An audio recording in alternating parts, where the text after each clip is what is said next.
सभी को नमस्कार।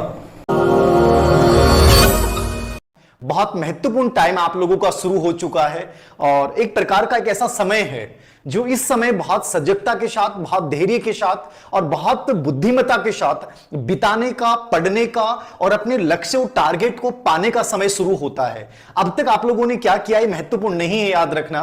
क्या समय कहां खराब किया है, कौन सी किताबें पढ़ी हैं, कौन सी किताबें नहीं पढ़ी हैं, कहां आपने गलतियां की हैं, वो सब माफ की जा सकती हैं। लेकिन फिलहाल जो आप लोग कर रहे हो वो अब आगे आने वाले जो 3 महीनों में आप करने वाले हो वो आपके फ्यूचर को तय करेगा, वो आपके भविष्य को तय करेगा, वो आपको इस बात को तय करेगा कि वास्तव में आप टीचर बनने योग्य हैं कि नहीं हैं। तो इस समय सभी प्रकार के जो भ्रम जाल है, भ्रांतियां हैं, एक नेगेटिव माहौल है, एक प्रकार से हर व्यक्ति ये कहेगा कि साहब ये पढ़िए, ये पढ़िए, वो पढ़िए, ये किताबें, वो किताबें।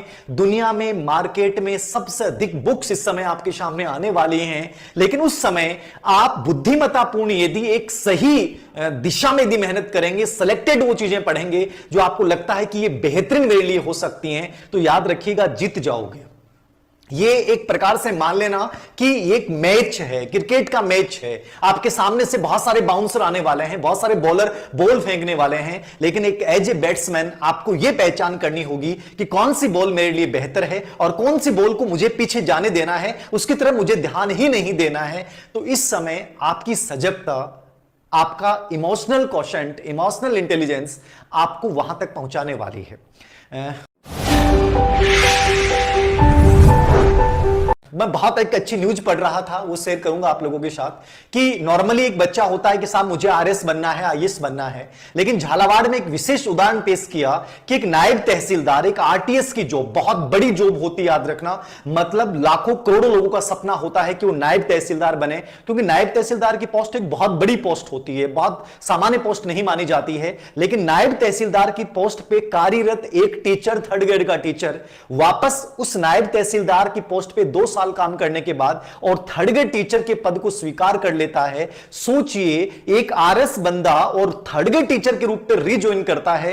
यह इस बात को सिद्ध करता है कि वास्तव में शिक्षक की जो नौकरी है वो एक पद प्रतिष्ठा की नौकरी, एक शानदार नौकरी, एक समाज और व्यक्तिगत जीवन को जीने की बेहतरीन नौकरी हो सकती है। इसलिए मैं आपको कहना चाहूंगा कि एक आरएस लगा हुआ बंदा जब 3rd ग्रेड वापस ज्वाइन करता है तो सोचिएगा कि ये 17 से 20 लाख के बीच में यदि आप 3rd ग्रेड टीचर बनते हैं तो आप बहुत खुशनसीब लोग होंगे, आप बहुत बड़े खुशनसीब लोग होंगे। इसलिए इस समय सबसे बेहतरीन कदम है, डरना नहीं है, भय नहीं रखना है, लेकिन आपकी सटीकता, आपकी सजगता, आपकी स्मार्ट स्टडी, ये सब चीजें आपके लिए बेहद जरूरी हैं दोस्तों।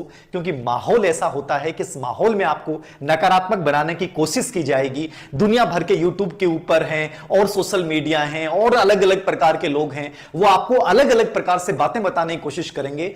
अब आपको यह तय करना पड़ेगा कि मेरे लिए सही क्या है और गलत क्या है। मैं नहीं कहता कि धीर सर की बात को मानिए, किसी की भी बात को सुनिए, लेकिन यह जरूरी है कि वो सही हो, वो सटीक हो और वो मेरे इन 3 महीनों के लिए मुझे ऐसा मौका नहीं मिले कि मैं जिंदगी भर पछताता रहूं। आप में से बहुत से लोग अंतिम स्टेज पे हो सकते हैं। मैं कहना चाहूंगा कि बहुत पॉजिटिविटी के साथ लग जाइए, 100% जीत जाओगे। ये मेरा विश्वास है कि तुम लोग जीत जाओगे।